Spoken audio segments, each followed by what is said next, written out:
توی یه روز گرم تابستون از سال 1952 پل الکساندر حال خوبی نداشت. گردن سرش درد میکرد و تب شدید داشت. در عرض چند روز بیچاره پسر 6 ساله نمیتونست دست و پاشو حرکت بده، صحبتی کنه یا حتی آب دهنش قورت بده. اون به فلجات فال مبتلا شد. الکساندر که تو دوران کودکی تقریبا از گردن به پایین فلج شده بود، تو 11 مارس 2024 یا 21 اسفند همین سال تو سن 78 سالگی درگذشت. واسه مردم دنیا پل الکساندر اهل دالاس به عنوان مردی در ریه آهنین یا پل مرد فلجات فال شناخته میشه. بیشتر از 7 دهه زندگی شد توی یه دستگاه تنفس مصنوعی بزرگ به نام ریه آهنی گذروند. الکساندر یکی از آخرین افرادی بود که از این دستگاه استفاده کرد، چیزی که تو دهه‌های 1940 و 50 تو بخش فلج اطفال رایج بود. مردی که تو ریه آهنی بود به جای اینکه تو این زندون فقط زندگی مزخرفی رو سپری کنه تا بمیره، از اون به عنوان سکوی پرشی واسه رشد شخصیتی خودش استفاده کرد. اون حتی اجازه نداد معلولیت باعث افت علم و درسش باشه. الکساندر با درجه ممتاز از دبیرستان با مدرک اقتصاد از دانشگاه متیدیست جنوبی تو سال 1984 از دانشگاه تگزاس تو دانشکده حقوق آستین مدرسه رو گرفت و فارغ التحصیل شد. اون بعداً به عنوان وکیل مشغول به کار شد. به تنهایی زندگی میکرد و میتونست بیشتر روز خودش رو خارج از دستگاه بگذرونه که هنوز اون رو زندگی نگه میداشت. سال 2020 الکساندر کتابی درباره تجربه زندگی خودش نوشت. کتاب 3 دقیقه برای یک سگ، زندگی من در یک ریه آهنی. 5 سال طول کشید تا این پروژه رو تموم کنه. هر کلمه رو با درد و درک خودش مینوشت که در طول زندگیش تجربه کرده بود، مخصوصا دوره کودکیش.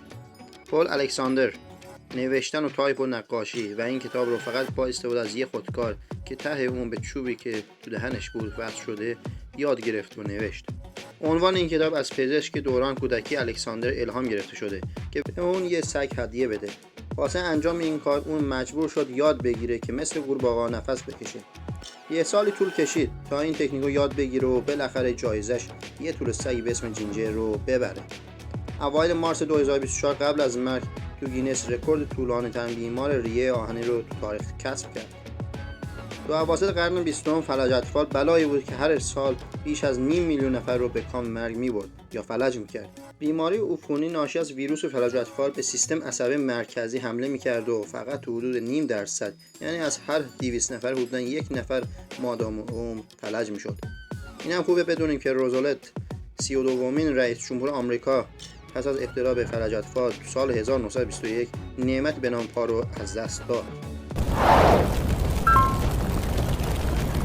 بالاخره تو سال 1959 بعد از اینکه واکسن فلج اطفال تو سال 53 کشف شد، دستگاه ریه‌های آهنی یا همون ماسک تنفسی مخزن اختراع شد.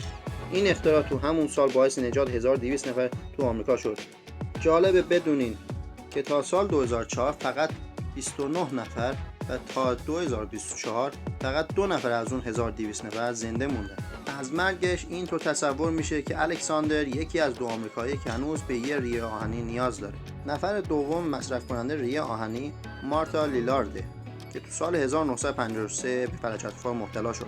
لیلارد تو پادکست خاطرات رادیویی گفته این هدف بزرگ منه، رهایی از این ریه آهنی، اما من هرگز واقعا از آن مستقل نشدم. لیلارد چندین بار تو زندگی ناامید شد و همچنین لیلارد هنوز زنده است.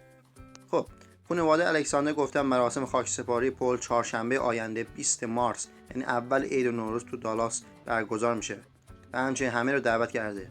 هر کی تونست بره. روح شاد. Always watch very carefully because it's a hideous disease. It's horrible because it's so contagious and